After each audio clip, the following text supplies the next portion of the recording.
Mes chers compatriotes, des scènes de détresse morale de notre société sont glaçantes. Tous les jours sont perpétrés des meurtres publics sous le regard complice de nombreux concitoyens qui filment pour le buzz dans les réseaux sociaux. Malgré la gravité des faits, l'autorité ne dit mot. Il nous faut impérativement rétablir l'état de droit, quoi qu'il en coûte. À Kissundi, des jeunes se substituent à la puissance publique pour donner à manger aux personnes âgées démunies. Du riz au lait quotidien. J'en ai des larmes aux yeux. Mais où est donc passé l'État? J'appelle à la solidarité des nantis pour apporter du réconfort partout où tout besoin est. Que cette jeunesse reçoive ici toute ma reconnaissance. Sur fond de crise multifactorielle, financière, politique et sociale, l'actualité du pays était assez fournie en cette année 2024 finissante. Les salaires et bourses d'étudiants impayés, les pensions non versées, les grèves, l'inflation, l'augmentation déraisonnable du train de vie de l'État alimentent les conversations dans toutes les chaumières. Quant à la maison commune qui brûle, consumée par d'énormes flammes, personne ne doit détourner son regard. La mission est d'éteindre le feu. Aussi, devant la décrépitude annoncée, je ne peux rester indifférent. De peur que mon silence ne devienne un indice de culpabilité. Je fais mienne la pensée de Mirabeau, celui qui a la conscience d'avoir mérité de son pays, et surtout de lui être encore utile, celui qui ne rassaisit pas une vaine célébrité et qui dédaigne les succès d'un jour pour une véritable gloire, celui qui veut dire la vérité, qui veut faire le bien public indépendamment des mobiles mouvants de l'opinion populaire. Cet homme porte en lui la reconnaissance de ses services, le charme de ses peines et le prix de ses dangers. Il ne doit attendre sa moisson, la destinée de son nom que du temps, ce juge incorruptible qui fait la justice à tous. Ainsi, pour un Congo uni et indivisible, je relais haut et fort la parole des sans-voix, des veuves et des orphelins. Je porte sur la place publique les douleurs, les souffrances, les cris, les pleurs, les deuils. Bref, le mal-être des Congolaises et Congolais qui croupissent dans une vie misérable. Des décennies de slogans creux, de désinformation et d'intimidation, sur fond d'exercice pathologique du pouvoir, ne suffisent plus à contenir un peuple qui a soif de changement, de liberté et de paix véritable. Les balbutiements de l'exécutif sur les grands sujets du moment confirment que la peur a bien changé de camp. Les revendications populaires concernant la cession des terres au Rwanda et le refus de la taxe de solidarité sont pathognomoniques d'un peuple qui se forge une âme de libérateur.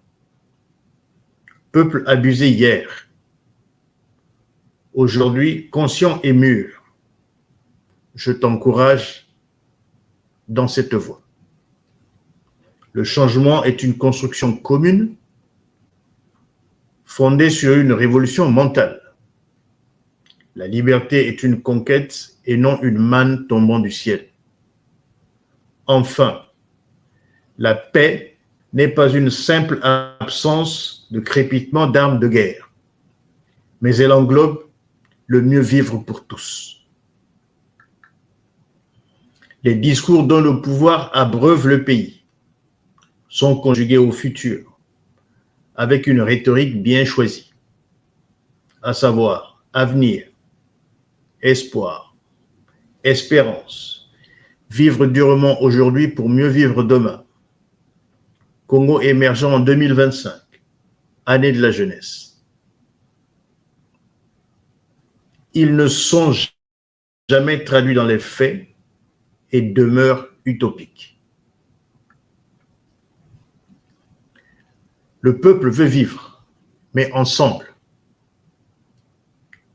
dans le travail, l'unité et le progrès. Vivre se conjugue au présent.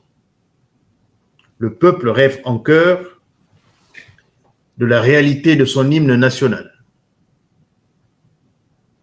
En ce jour, le soleil se lève et notre Congo resplendit. Une longue nuit s'achève. Un grand bonheur a surgi. Aujourd'hui, la nuit s'éternise. Il faut donc réagir et agir. Justement, drapé dans une posture défensive, le système prédateur au pouvoir multiplie des promesses à l'orée de l'élection présidentielle, prétendument envisagée pour 2026. Répondant aux devoirs constitutionnels, le président de la République a convoqué le 28 novembre 2024 le Parlement en congrès pour un discours sur l'état de la nation. Bien évidemment, en ma qualité de citoyen engagé, j'ai suivi avec attention l'analyse du président de la République. Ma déception est grande, tant le message du chef de l'État est en deçà des attentes de ses concitoyens. Il a la main qui tremble devant des affidés qui dilapident à souhait l'argent public. Le peuple attend toujours que les gros poissons et le menu fretin lui rendent des comptes. Ma vision n'est ni une satire, ni un procès, mais plutôt un regard éclairé sur les préoccupations quotidiennes et des interrogations du peuple, confronté au schisme entre les préoccupations populaires et les déclarations illuminées des pouvoirs publics. Le chien aboie, la caravane passe. Ainsi se résume l'exercice présidentiel. Ma conviction aujourd'hui est faite. Le navire a perdu son capitaine. Pour mieux illustrer mon propos, je me permets un petit retour en arrière. Le 20 novembre 2023, s'était produite une tragédie au stade Michel Dornano de Brazzaville. Une tragédie qui a coûté la vie à 37 de nos jeunes, dont le seul tort était la quête de la liberté et la dignité par le travail. Ils ont cru au gouvernement de la République, qui n'a d'emploi à offrir aux jeunes que dans l'armée et dans la fonction publique. C'est l'occasion d'un hommage appuyé aux victimes de cette carence de gouvernance. Ensemble, je nous invite à une minute de silence.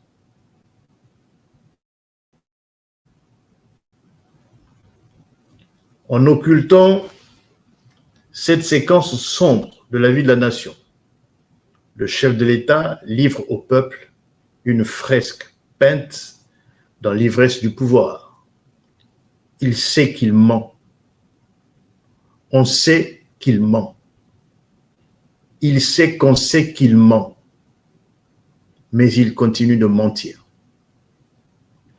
La tragédie du stade Michel Dornano est, à mon sens, un concentré de l'état actuel de la nation, c'est-à-dire une vallée de la mort, avec son corollaire de défis à relever sur le chômage des jeunes, le pouvoir d'achat des actifs, des étudiants et des retraités, la corruption et l'éthique professionnelle, le changement des mentalités, la bonne gouvernance, la solidarité nationale, les infrastructures sanitaires et de transport, les facteurs de développement que sont l'eau et l'électricité, la salubrité publique, la paix, la diversification de l'économie. La liste est non exhaustive. Aujourd'hui, je ne parle plus d'une société en difficulté, mais bien d'une société bloquée et asphyxiée. Elle est comparable à un patient dont l'état critique ne peut passer sous silence. Ce n'est pas le soldat Sassou qu'il faut sauver, mais bien le peuple congolais qu'il faut libérer des griffes d'une panthère prédatrice, toujours reconnaissable par sa robe qui est préservée malgré la violente pluie qui s'abat sur le pays. Le mal du Congo a un nom et un visage. Monsieur Denis Sassou Nguesso, pour avoir gouverné le pays des mains de fer et l'avoir pillé comme jamais depuis des décennies. J'y associe les courtisans, scellés par le népotisme. En effet, rien ne compte pour eux si ce n'est le pouvoir et ce que l'exercice du pouvoir peut leur apporter. De remplir les poches, exploiter le Congo et les Congolaises et les Congolais. Voilà ce qu'est leur devise. À tous les échelons du pays, les personnels politiques s'arrogent le monopole du favoritisme en usant fébrilement de l'art de la corruption. Ils ne servent plus l'intérêt général, mais plutôt les intérêts égoïstes. Pour conquérir ou conserver le pouvoir, ils n'hésitent pas à recourir aux puissances étrangères. Dans l'insatiable boulimie du pouvoir, ils sont prêts à sacrifier la souveraineté nationale pour s'assurer le contrôle des richesses du pays. Mes chers compatriotes, le temps du changement est arrivé. Le peuple qui a payé cher le prix de sa souveraineté reste attaché à l'idée d'institutions démocratiques. Mes chers compatriotes, renverser la table, c'est conquérir une seconde indépendance. Cette fois, contre le colonialisme national. Mobilisons toutes les énergies à cet effet. Tout pouvoir aristocratique au Congo n'est plus acceptable.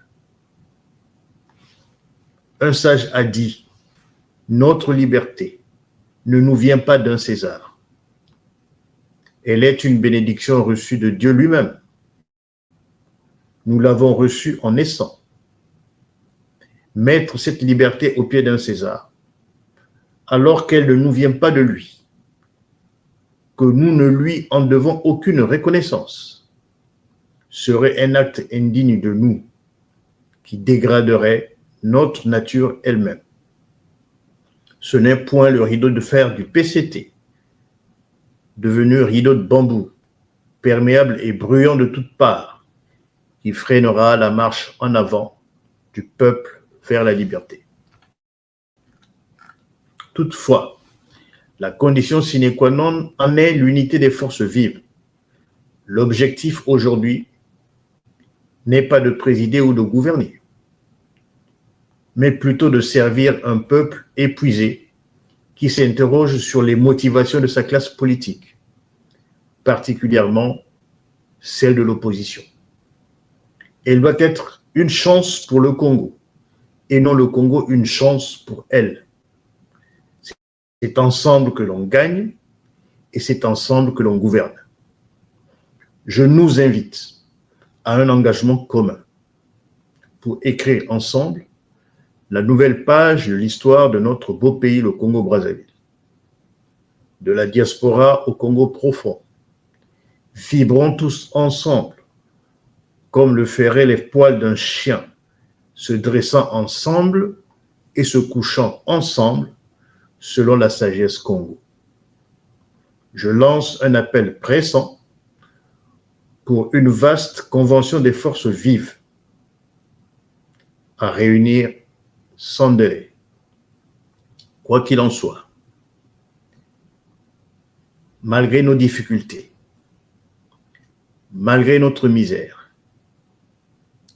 je nous souhaite à toutes et à tous une bonne et heureuse année 2025. Vive le changement, vive la République, vive le Congo. Je vous remercie.